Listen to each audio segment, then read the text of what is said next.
our lawyers?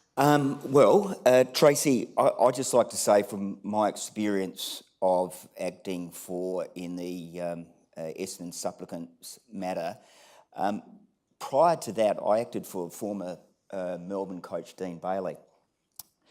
And nice to see you, Brendan, but I'm going to mention your brother here.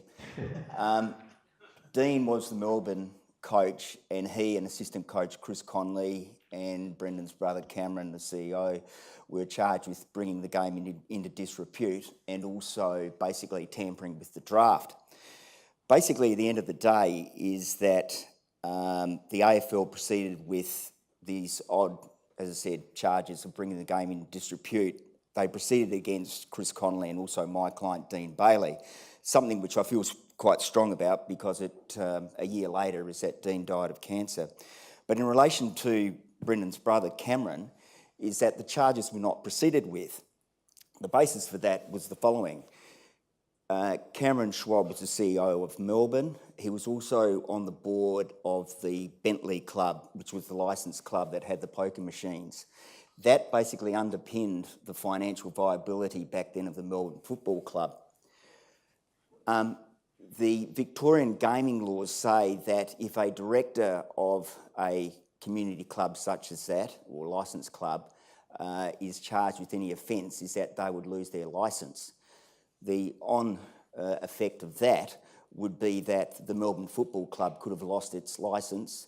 There'd be 17 teams in an 18-team competition, and basically you're in breach, or the AFL would be in breach of the broadcasting rights.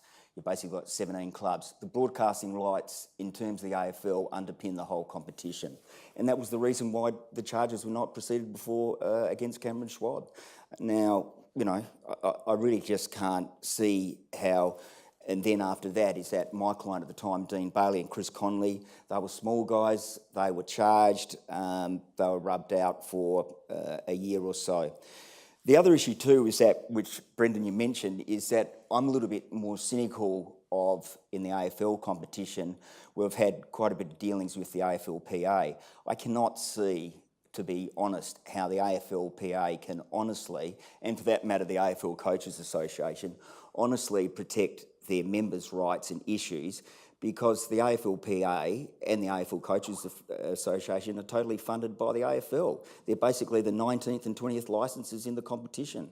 So with that, in terms of the AFL, is the most unindependent organisation dealing with sport, in my view, in the country. Most unindependent is a very big claim. Unindependent, yeah.